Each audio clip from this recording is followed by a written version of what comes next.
Na noite do último dia do ano 2000, uma família japonesa foi destruída dentro de casa. O assassino ficou lá por horas e até hoje ninguém sabe quem foi. No bairro de Setagaya, um dos 23 distritos de Tóquio, Japão, uma tragédia brutal e até hoje não resolvida abalou a comunidade local e marcou profundamente a história criminal do país. A família Miyazawa, composta por Mikio, Yazuko e seus dois filhos Nina e Rei, foi assassinada no último dia de dezembro do ano 2000 em sua própria residência. Mikio Miyazawa, um homem de 44 anos, trabalhava como consultor de marketing na empresa renomada Interbrand. Colegas o descreviam como uma pessoa amável e tranquila, alguém que mantinha boas relações no ambiente profissional e não tinha inimigos. Sua esposa, Yasuko, de 41 anos, era professora particular, dedicada e amorosa, que conciliava o trabalho com a criação dos filhos. Nina, filha de 8 anos, era uma menina muito ativa e alegre, praticava futebol e balé, adorava brincar e tinha uma personalidade encantadora, cativando amigos e familiares. Rei, o filho mais novo, tinha 6 anos e enfrentava dificuldades de fala. A família buscava ajuda profissional para auxiliá-lo nesse desafio, mostrando o cuidado e o amor dedicados aos filhos. A casa da família Miyazawa ficava em um duplex geminado próximo a um parque com área de recreação infantil e pista de skate, um local que, apesar de tranquilo, estava passando por transformações urbanísticas. A prefeitura de Tóquio havia iniciado planos para a revitalização do bairro, comprando casas vizinhas, o que deixava a região quase desabitada, com apenas algumas residências ocupadas, entre elas a da família Miyazawa. Os Miyazawa planejavam mudar-se no início de 2001, buscando um recomeço em outro lugar, longe dos transtornos do bairro em mudança. Apesar das dificuldades, a vida parecia seguir seu curso normal e harmonioso para a família. Ao redor das 23h30 e 23h45 do dia 30 de dezembro de 2000, um invasor desconhecido entrou na residência. Acredita-se que o agressor tenha escalado uma cerca e uma unidade de ar-condicionado para acessar uma janela do banheiro do segundo andar, próximo ao parque, após ter cortado a tela protetora, que foi encontrada no chão do lado externo da casa. Essa entrada silenciosa marcou o início da sequência fatal. Dentro da casa, o invasor começou seu ataque com o filho mais novo, Rei, que dormia em seu quarto na mezanino, entre o primeiro e o segundo andar. O menino Rei foi assassinado por estrangulamento, uma morte rápida e silenciosa.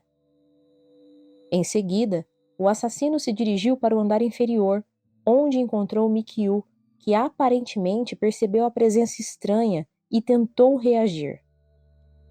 Entre o intervalo das 23h45 até pouco depois da meia-noite, Mikio foi perseguido para as escadas do andar térreo, onde houve uma luta violenta. Ele foi esfaqueado múltiplas vezes com uma faca de sashimi com lâmina de 21 centímetros trazida pelo próprio agressor. Durante a luta, a lâmina quebrou dentro da cabeça de Mikio, demonstrando a ferocidade do ataque e o desespero do pai em proteger sua família. Com a faca quebrada, o assassino usou-a para atacar Yasuko e Nina, que estavam dormindo nos quartos do segundo andar. Yasuko tentou fugir com a filha, mas o invasor as alcançou no corredor, finalizando-as com sucessivos golpes de faca. Yasuko e Nina sofreram ferimentos profundos, sendo Nina esfaqueada tantas vezes que os ossos ficaram expostos. Após cometer os assassinatos, a casa começou a ser palco de um comportamento ainda mais estranho e perturbador. O invasor permaneceu dentro do lar entre 2 a 10 horas após os crimes, vivendo como se fosse um convidado, consumindo 4 garrafas de chá de cevada, melão, 4 sorvetes do freezer, utilizando o banheiro e deixando suas fezes sem dar descarga. Testemunhas apontam que ele chegou a se ferir durante o ataque e usou o kit de primeiros socorros da casa para se tratar. Também foi dito que ele pode ter tirado uma soneca no sofá da sala do segundo andar.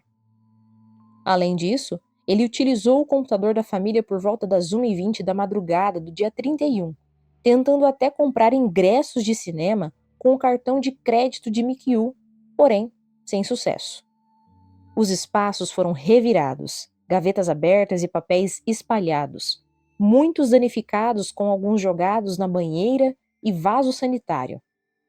Apesar disso, o ladrão levou apenas cerca de 150 mil ienes, aproximadamente $1.000 na época, deixando joias e dinheiro para trás, o que levanta dúvidas sobre o real motivo do crime. Por fim, ao deixar a casa, o assassino esqueceu diversos itens pessoais: um cachecol, bolsa de cintura, camisa, jaqueta, chapéu, luvas e lenços. Ele também deixou em evidência seu sangue e saliva devido a cortes sofridos durante a luta, além de várias impressões digitais. Logo nas primeiras horas do dia 31, o invasor que havia cometido a tragédia na noite anterior ainda continuava na casa, vivendo entre as sombras dos corpos que ele mesmo causara, conforme descrevi há pouco. Enquanto isso, do lado de fora, a família Miyazawa permanecia sem contato. Haruko, mãe de Yasuko e vizinha imediata, tentava repetidamente falar com sua filha por telefone, sem sucesso. A ausência de resposta aumentava sua preocupação, levando-o a se dirigir pessoalmente até a casa dos Miyazawa por volta das 10h30 da manhã. Ao chegar, sentindo algo errado pela porta trancada e o silêncio incomum, ela utilizou sua chave reserva para entrar. O que Haruko encontrou foi uma cena de horror e devastação. O corpo de Mikio estava caído no pé da escada com múltiplas perfurações no pescoço e cabeça, sinais claros de luta violenta que precedeu sua morte. Subindo as escadas, ela descobriu Yasuko e Nina no corredor, ambas com ferimentos profundos e extensos causados por facadas impiedosas. No quarto de Rei, o menino jazia enforcado em sua cama, morto de forma silenciosa e cruel, completando o quadro trágico da família inteira assassinada. A polícia foi acionada imediatamente, isolou a área e iniciou uma investigação detalhada. Nos próximos meses e anos, o caso chamado de O Mistério de Setagaya tomou proporções nacionais, com vigilância, buscas por suspeitos e uso intensivo de tecnologia forense. Impressões digitais, vestígios de sangue e saliva foram recolhidos, assim como objetos pessoais deixados para trás pelo assassino. No entanto, apesar dos esforços e evidências, o culpado jamais foi identificado. A investigação do brutal assassinato da família Miyazawa é considerada uma das mais extensas e complexas da história policial do Japão, ainda permanecendo sem solução após mais de 2 décadas. Logo após a descoberta dos corpos, a Polícia Metropolitana de Tóquio iniciou uma investigação minuciosa que envolveu cerca de 280 mil policiais ao longo dos anos, muitos já aposentados, mas que ajudaram a construir um dos maiores bancos de dados sobre um crime no país. A área foi completamente isolada para preservar a cena do crime, e uma análise detalhada confirmou que o assassinato ocorreu entre aproximadamente às 23h30 do dia 30 e 00h05 do dia 31. A cena do crime evidenciava extrema violência. Durante o ataque, o agressor usou 2 facas diferentes, a de sashimi, que quebrou durante a luta, e uma santoko, retirada da casa para continuar o ataque. A perícia recolheu impressões digitais, amostras de saliva, sangue do assassino, tipo A, diferente do tipo AB da família Miyazawa, e diversos objetos pessoais deixados para trás. A análise genética indicou um perfil genético complexo do suspeito.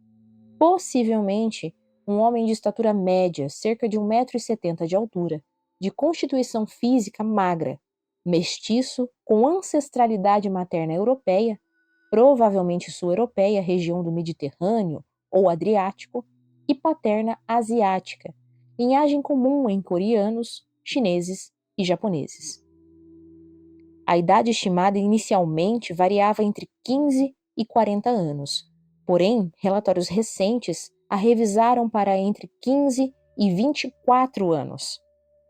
Detalhes forenses e a análise da cena apontam para a possibilidade de que o criminoso tenha entrado na casa pela janela do banheiro do segundo andar, localizada perto do Parque Soshigaya. A falta de fibras de roupas na janela sugere que ele entrou com habilidade. A polícia encontrou areia nas roupas do suspeito, com origens em locais tão diferentes quanto um parque de skate em Tóquio e o deserto de Nevada nos Estados Unidos, levantando incógnitas sobre seus movimentos. Diante da profundidade da investigação, houve uma operação chamada Operation Roller, mobilizando públicos suspeitos para coleta de impressões digitais e cruzamento de dados entre moradores locais. A polícia conseguiu rastrear a venda de uma das roupas usadas pelo assassino, um suéter fabricado em apenas 130 unidades, com 12 compradores identificados, mas sem conexão com o crime. Ao longo dos anos, diversas teorias surgiram, incluindo a possibilidade de motivações pessoais, disputas relacionadas ao parque próximo, onde Mikyu teve desentendimentos recentes com grupos de jovens skatistas, crime encomendado ou até participação de mais de uma pessoa pela complexidade da cena, mas nenhuma delas foi confirmada. Vale destacar também o esforço contínuo da Polícia Metropolitana de Tóquio, que anualmente realiza campanhas públicas para captar novas informações, distribui folhetos com a descrição do suspeito e até apresenta manequins com as indumentárias do assassino no entorno da estação próxima ao local do crime. A recompensa pela informação que leve à prisão do culpado é de 20 milhões de ienes. Apesar de todas as pistas, evidências e o histórico criado nas 2 décadas, o assassino da família Miyazawa permanece em liberdade, o que mantém o caso entre os maiores mistérios criminais do Japão, chamando atenção para o trabalho incansável da polícia e para a frustração diante dos limites da perícia e do sistema penal em casos tão desafiadores. Antes do massacre, a família era benquista na comunidade. A dedicação de Mikyu em seu trabalho e o cuidado de Yasuko com a educação dos filhos e seu trabalho na área foram destacados por vizinhos e amigos. Nina e Rei eram crianças amadas, com sonhos e dificuldades comuns na infância, mas marcadas por um ambiente de carinho familiar. Ao longo dos anos, muitas teorias foram levantadas. Um ataque motivado por rancores pessoais ou disputas locais, a ação de um criminoso com intenções desconhecidas, possivelmente psicopata, que agiu de forma impiedosa. Um crime ritualístico foi descartado diante das evidências. Ligação com os problemas recentes do bairro e a atuação de gangues, ainda que nenhuma prova concreta tenha sustentado essa hipótese. O massacre da família Miyazawa, em Setagaya, é uma das histórias mais perturbadoras da história criminal japonesa moderna. A combinação de fatores humanos, sociais e a brutalidade do crime chocaram o país e deixaram uma ferida aberta.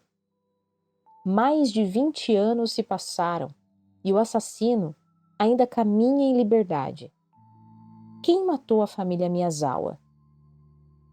E por quê?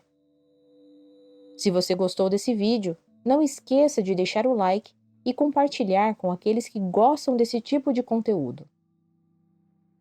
Se inscrevam e comentem o que acharam do caso e temas para os próximos vídeos. Até breve!